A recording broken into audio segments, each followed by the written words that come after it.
Stitch Cuties, I'm Brittany. And I'm Julie. And together we're the mother-daughter duo of Stitches of Love. In this video, get ready because you are going to learn to master and love French knots. Lots of people don't love them, but I actually kind of like them I now. love doing them. I didn't used to, but I do now. Okay, so what you want to do is I use one strand. I'm using the silky thread, which is 12 weight, which I love for hand embroidery. And so I come up where I want to put my knot. You can see on here that little dot. And then I take my thread and I hold it with my left hand.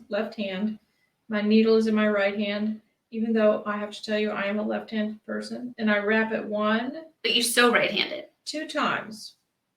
And then I want to put my needle, if you can see, right next to where I came out. So if you came out here, you're putting your needle back down right next to it. So now I have this taut, but not like really tight because it's difficult. If you pull it so tight, it's hard to pull your needle through. And then I just pull straight down. Perfect little French knot. Now, how easy is that? Perfectly easy. Now, sometimes you may want to have a fatter knot. Like, for instance, if you were doing these eyes, well, you can't see them in the picture, but the sun up here on this little design has French knots for eyeballs, I believe. It does. You might want to wrap more than one time. You can wrap as many times as you want. So you wrapped in this first French knot, you wrapped twice. Now you're going to wrap how many times? I'm going to wrap 3 times. So there's 1, 2, 3. And again, I'm just going to put it down really close to the edge to where I came out of.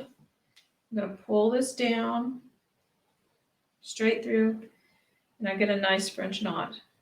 What's the most number of wraps you've ever done and been successful with a French knot? I think I've done 4 maybe, but I like 2 and 3. Okay. 1 doesn't show. 1's like, it turns out looking like a little nothing. It almost looks like you messed up. Yeah. If you do just 1 wrap. But this, I actually, in this particular case right here on these, I think I like 3. I like the 3. I personally default to 3 wraps. Yeah. That's what you showed me first. Yeah, sometimes I do too, but most time 3. It just depends on where it is in your design and what you're doing. Now, there was a design that we had. It's January Girls Life. Girls Life, and right? I believe her waistband on her coat, or maybe some of the trim. It was January Calendar Girls. Calendar Girls. Okay. Well, the waistband or the trim on her coat or something was filled with French knots. I mean, absolutely thrilled. I don't know how many were in there, but I Hundreds. did. At least I probably did the largest I could get away with, because that's going to fill your space faster. And if you'll notice in our little guidebook that we refer to, this embroidery stitch guide, they actually place a French knot under the fill stitches category. It is under a fill stitch. It is the second fill stitch listed, which I found that interesting. But now that I think about it, it does make sense, because you can fill a space and have a really beautiful look with it. And they don't actually have to be touching. They can be just sporadic, but filling a little area. So they're very cute. They're very handy to have. Now, one question that I have, I personally think I would knot off each French knot. Would you knot off each French knot in a case where the French knots aren't filling, they're just dots? In a case like this on this coat, I might just weave it under my satin stitch if I'd already done it. To go across. Go across. But typically, yes, I would knot them off. There you go. Because traveling around can lead to potential. You can get real sad at the end of your project when you see you're traveling. These little zigzaggy areas, where you jumped around. So that I probably wouldn't. And if you have any questions about traveling or knotting off, if you go all the way back to our video that's about the basic back stitch, you talk about traveling knot. You show how to do a knot to finish your stitch.